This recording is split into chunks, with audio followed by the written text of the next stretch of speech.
السلام علیکم ورحمۃ اللہ۔ آج ہم استاد جی کی خدمت میں حاضر ہوئے ہیں عیادت کے سلسلے میں۔ استاد جی اپنے تصنیفی کام میں بھی مصروف ہیں، لیکن اس موقع کو غنیمت سمجھتے ہوئے ہم چند ایک سوالات استاد جی کی خدمت میں رکھتے ہیں تاکہ اس کے بارے میں ہمارے جو شبہات ہیں وہ ختم ہو جائیں۔ تو سب سے پہلے استاد جی میں آپ سے یہ پوچھنا چاہوں گا کہ مدارس بل جو 26ویں آئینی ترمیم میں شامل کیا گیا تھا یہ کیا ہے؟ وعلیکم السلام ورحمۃ اللہ وبرکاتہ۔ جس وقت سے مملکت خداداد ملک پاکستان معرض وجود میں آئی ہے تو مدارس اسلامیہ کا اس وقت سے ایک ہی مطالبہ چلا آ رہا ہے کہ ہم بھی سوسائٹی کا حصہ ہیں، تو ہمیں سوسائٹی میں شامل کر کے حکومت اپنے ہاں رجسٹر کر لے اور ہمارے بینک اکاؤنٹس کو کھول دے، اور تاکہ ہمارا ڈیبٹ کوئی ہو، کوئی کریڈٹ ہو، آمد و رفت ہو، معاملات ہوں، وہ حکومت کے گھر میں درج ہوں اور ہمیں رجسٹر کیا جائے۔ مشرف دور میں جب ایک جرنیلی دور تھا اس وقت یہ معاملہ ہمارے خلاف اٹھا تھا۔ رب جزائے خیر عطا فرمائے جمعیت علماء اسلام کو، وفاق المدارس کو، باقی حضرات کو، انہوں نے اس کا جبر و استبداد کا جرت کے ساتھ مقابلہ کیا، اور ہم نے ایک بل متفقہ طور پہ بنایا ہوا تھا مدارس ایکٹ کا، جس میں تمام مکاتب فکر کے مدارس شامل تھے، یعنی بریلوی، دیوبندی، اہل حدیث، باقی مکتب فکر کے سارے حضرات تھے۔ یہ معاملہ چلتا رہا، لیکن حکومت نے مدارس کو رجسٹریشن میں کبھی سنجیدگی نہیں دکھائی۔ اب جب آیا نا 26ویں آئینی ترمیم کا معاملہ، تو یہ سارے قائد ملت اسلامیہ مولانا فضل الرحمان کے گھر آئے، جتنے سیاسی تھے، موافق تھے، مخالف تھے، اپنے تھے، پرائے تھے۔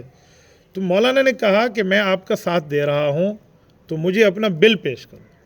یہ بل لائے، کوئی 56 کلازز تھی، ان میں سے 34 پر مولانا نے اعتراض لگایا کہ غلط ایسے نکال دیں، اس پر میں ساتھ نہیں دے سکتا، تو یہ مان گئے۔ 1 مہینہ کی گفت و شنید کے بعد 5 سکے جمعیت علماء اسلام نے داخل کرائے، نہ اس پر وزارت لی، نہ اس پر کوئی مشیر اپنے بنوائے، نہ اس پر کوئی پیسے لیے، صرف اور صرف انہوں نے یہ کہا کہ سود ختم کرنا ہوگا، شرعی عدالت کے نظام کو بہتر کرنا ہوگا، اسلامی نظریاتی کونسل کے سفارشات کے مطابق کرنا ہوگا، اور اس طرح مدارس بل میں اس کو ایکٹ بنائے۔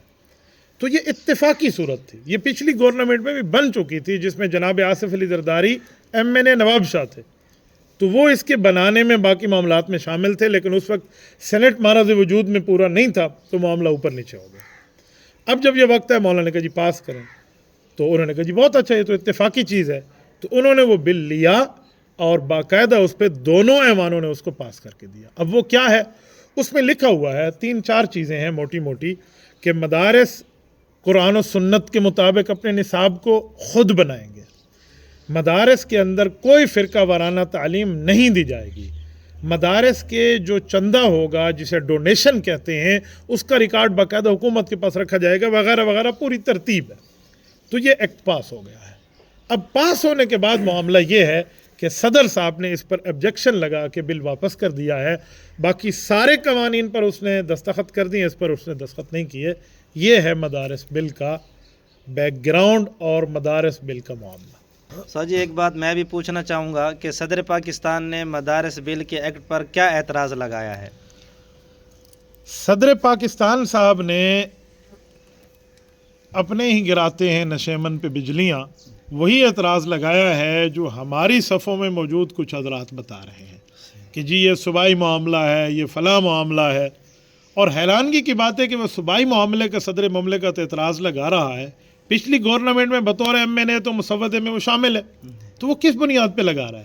اور اس دفعہ صدر مملکت مولانا کے گھر آ کر پورے اتفاق سے معاملہ لے کر گیا ہے۔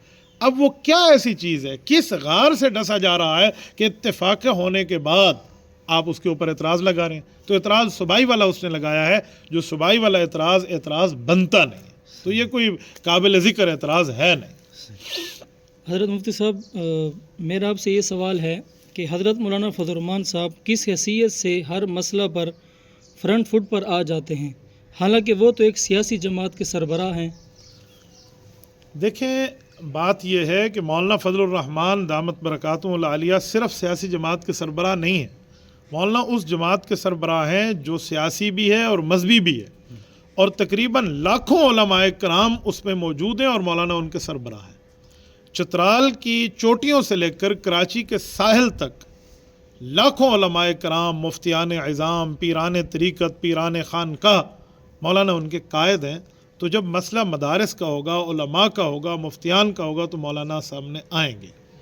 دوسری بات کہ اس وقت وفاق المدارس العربیہ پاکستان جو ایک بہت بڑا نام ہے، وہ مولانا فضل الرحمان کے والد مکرم حضرت مولانا مفتی محمود نور اللہ مرکزہ کا اتفاقی طور پہ علماء کرام کی مشاورت کے ساتھ بنایا ہوا بورڈ ہے، اور اس کے ساتھ کوئی ہزاروں مدارس ریلیٹڈ ہیں، لاکھوں طلباء کرام وہاں پڑھ رہے ہیں، اور بچیاں اور بچوں کو ہم ملائیں تو تعداد کوئی 1 ملین کے لگ بھگ جا کر پہنچے گی، اور مولانا اس کے اس وقت سرپرست اعلیٰ ہے۔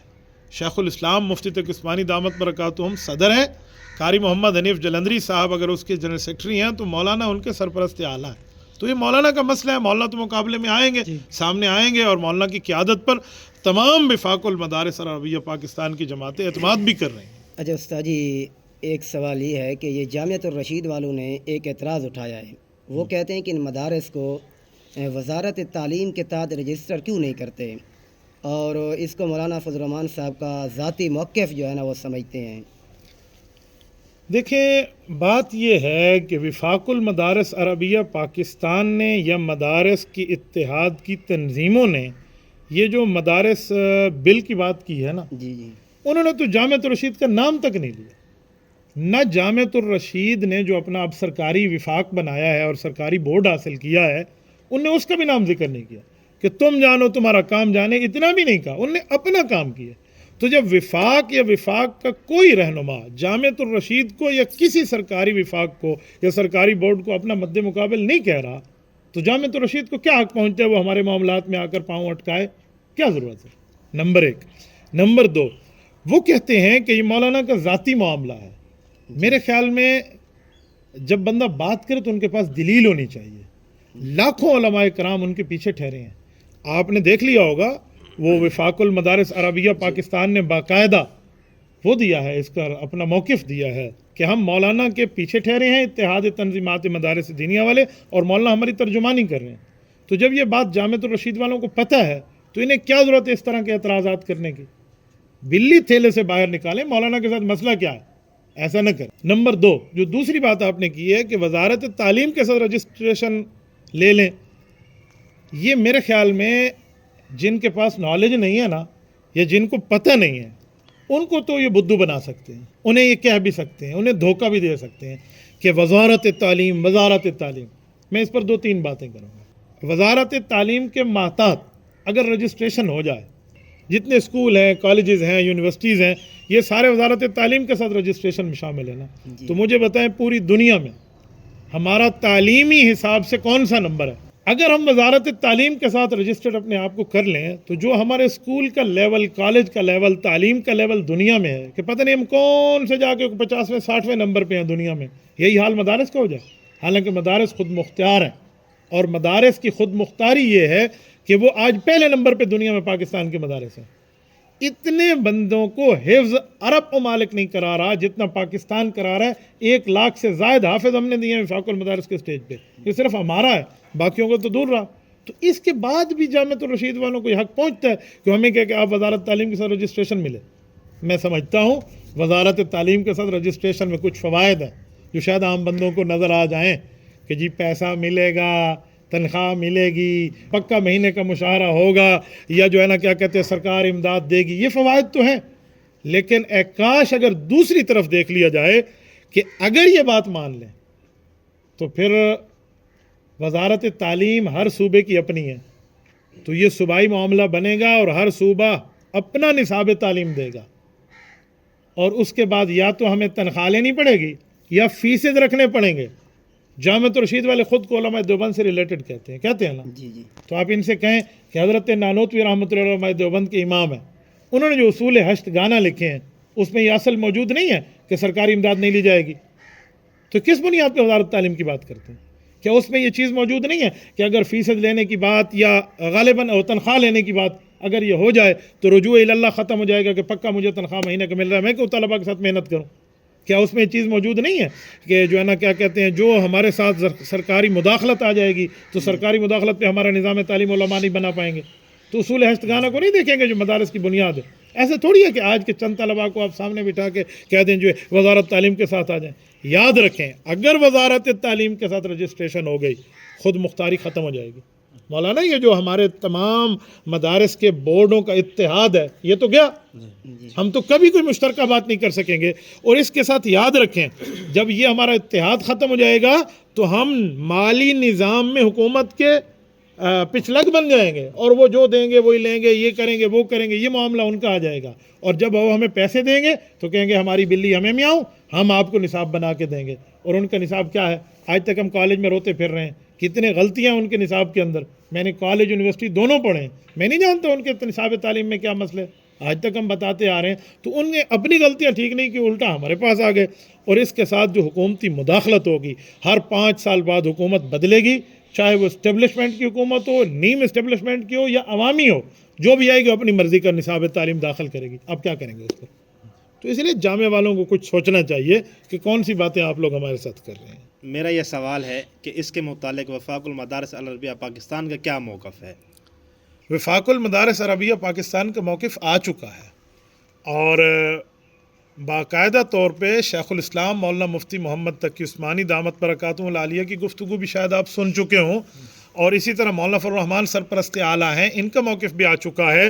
اور مستقل طور پہ یہ وفاق المدارس عربیہ پاکستان کا میڈیا سینٹر ہے، وفاق المدارس عربیہ پاکستان، یہ انہوں نے مستقل اس کو جاری کر دیا ہے. یہ دیکھیں آپ، یہ مستقل طور کے اوپر انہوں نے جاری کیا ہے، اور اس میں یہ لفظ موجود ہے کہ یہ جو حکومت تاخیری حربے کر رہی ہے یہ نیک شگون مدارس کے لیے نہیں ہے. مدارس کے لاکھوں طلباء طالبات کو بنیادی حقوق سے آپ ختم کر رہے ہیں، اور ہمیں سوسائٹی ایکٹ کے ساتھ آپ کیوں ہمیں وہ نہیں کرتے، کیا نام ہے، رجسٹرڈ کیوں نہیں کرتے؟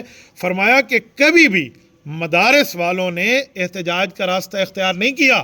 حکومت ہمیں دھکیل رہی ہے کہ تم احتجاج کے راستے پہ آؤ، تم ٹکراؤ کے راستے پہ آؤ، تم لڑائی کے راستے پہ. جیسے حضرت مولانا فضل الرحمان صاحب نے نہیں فرمایا کہ ہم نے تمہارے ساتھ اعلان جنگ نہیں کیا، تم ہمارے ساتھ اعلان جنگ کر رہے ہو. بھئی مدرسہ اپنے آپ کو رجسٹرڈ کروانا چاہتا ہے، آپ اس کی بنیادی حقوق جسے کہتے ہیں فنڈامنٹل آف رائٹس بھی نہیں دیتے. آپ مجھ سے پوچھیں نا کہ میری ضرورت کیا ہے، میری ریکوائرمنٹ کیا ہے، میری نیڈ کیا ہے، ہماری حاجت کیا ہے، میری ضرورت کیا ہے. ہم سے پوچھے بغیر آپ جو مرضی کریں. تو وفاق المدارس نے اپنا موقف دیا ہے. اور ابھی جو آپ بات فرما رہے تھے نا کہ مولانا کا کیا معاملہ ہے، یہ وفاق المدارس کا لفظ ہے کہ مولانا فضل الرحمان کی مدارس کے حوالے سے کاوشیں قابل تو دیکھ لیں آپ. تو اب بھی لوگ کہیں کہ حضرت مولانا کے اس میں کیا معاملہ ہے، اور یقین مانیں انہوں نے وہاں ایک جملہ کہا ہے. انہوں نے کہا کہ مولانا فضل الرحمان صاحب نے حکومت مخالف تحریک چلانے کا عندیہ دیا نا، تو ہم وفاق المدارس والے اور 4 صوبوں کے ذمہ داران نام لکھیں کہ ان حضرات نے بھی اپنے ایک مشترکہ بیان میں گہری تشویش کا اظہار کیا ہے اور مولانا کے کردار پر ان کو خراج تحسین پیش کیا. وفاق المدارس کا تو یہی موقف ہے. تو لہٰذا ان حضرات کو سوچنا چاہیے کہ ہم اپنے معاملات کہاں تک لے کے چل گئے ہیں. ایسے نہیں ہوتا. جامعۃ الرشید جانے، سرکاری بورڈ جانے، سرکاری وفاق جانے، ہمارا وہ معاملہ نہیں ہے. ہماری اتحاد تنظیمات مدارس دینیہ اپنی جگہ ہے، وہاں علماء دیوبند بھی ہیں، بریلوی علماء بھی ہیں، اس طرح اہل حدیث علماء بھی ہیں، باقی مکتبہ فکر کے بھی حضرات ہیں. تو ہمارا اپنا معاملہ ہے، ہم جانے، حکومت جانے.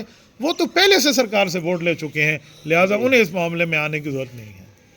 اللہ آپ کو خوش رکھے. میری طبیعت کا معاملہ بھی کافی ہے، تو آپ کے اگر سوالات پورے ہو گئے ہوں تو میں کچھ اپنا کام بھی کر لوں. ٹھیک ہے. جزاک اللہ.